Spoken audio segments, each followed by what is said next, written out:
नवा नवा छत्तीसगढ़ी गाना सुने बर हमर जेपी स्टूडियो सीजी ला लाइक शेयर सब्सक्राइब जरूर करो।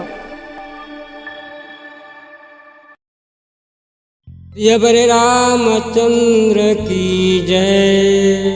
राम के कथा अमृत रूपी कथाए संगवारी घोला है अंडा माजी पर गए हमन मानुष तनन। राम के कथा सुनने से जीवन के मुक्ति हो जाते ता आओ राम के कथा ला सुनो।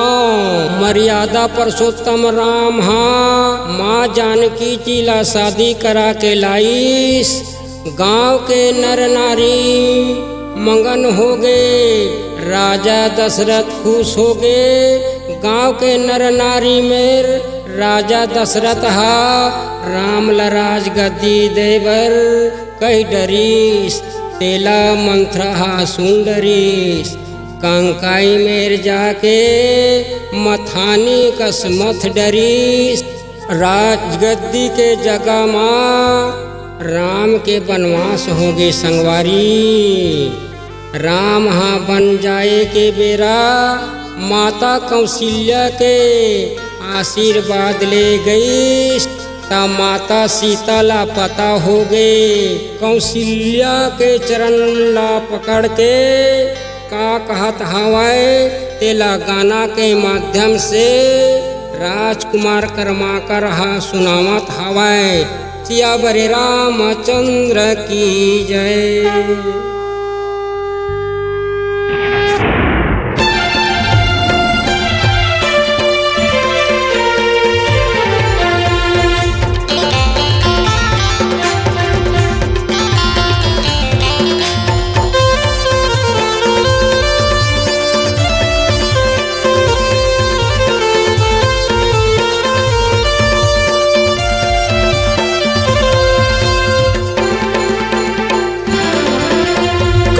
कलप सीता माता रोवे कौशल्या के चरण पकड़ के। कलप कलप सीता माता रोवे कौशल्या के चरण पकड़ के। मोला जान दे माता पति के संग मोला वन में। मोला जान दे दाई पति के संग मोला वन में। मोला जान दे माता पति के संग मोला वन में। मोला जान दे दाई पति के संग मोला वन में। औ का कहत हवै संगवारी दुख सुख ला मैं बिताऊं पति के अपन संग में। दुख सुख ला मैं बिताऊं पति के अपन संग में। 14 वर्ष बन बिता के आऊं पति के अपन चरण में। मोला जान दे माता पति के संग मोला वन में। मोला जान दे दाई पति के संग मोला वन में।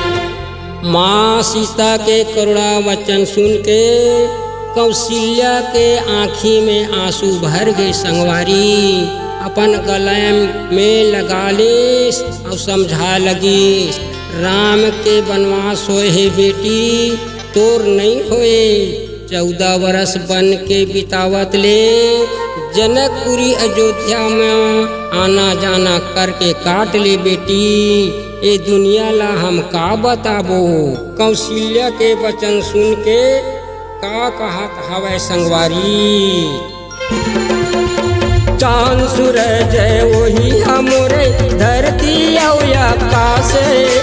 चांद सूरज वही हमरे धरती आकाश।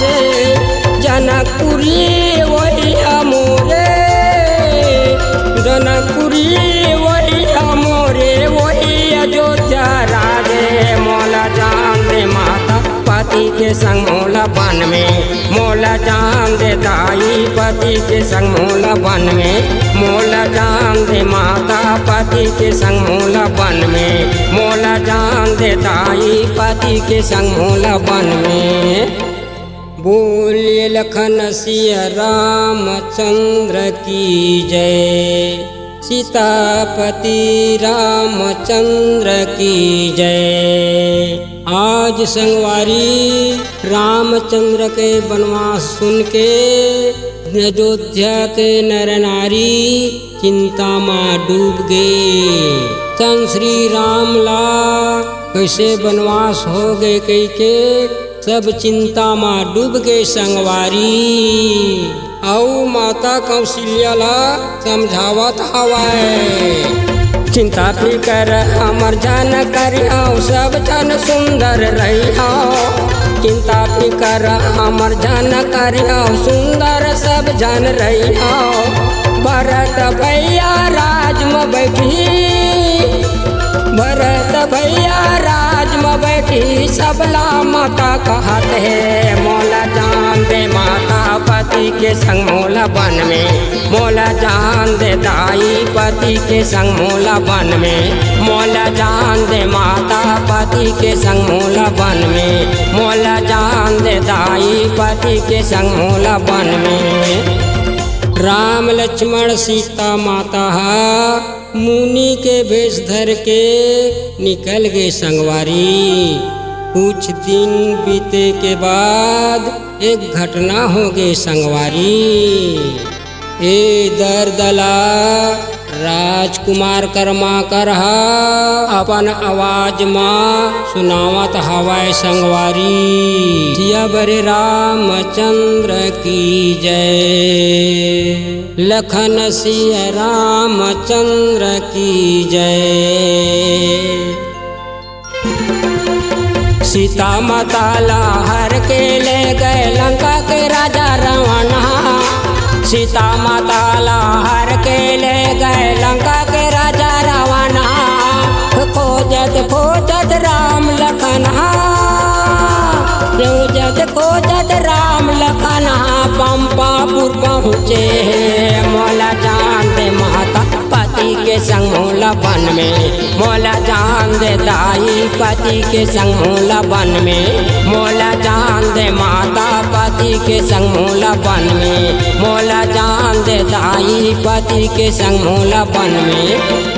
कलक कलक सीता माता रोवे कौशल्या के चरण पकड़ के।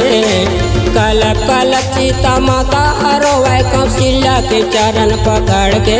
मोला जान दे माता पति के संग मोला बन में। मोला जान दे दाई पति के संग मोला बन में।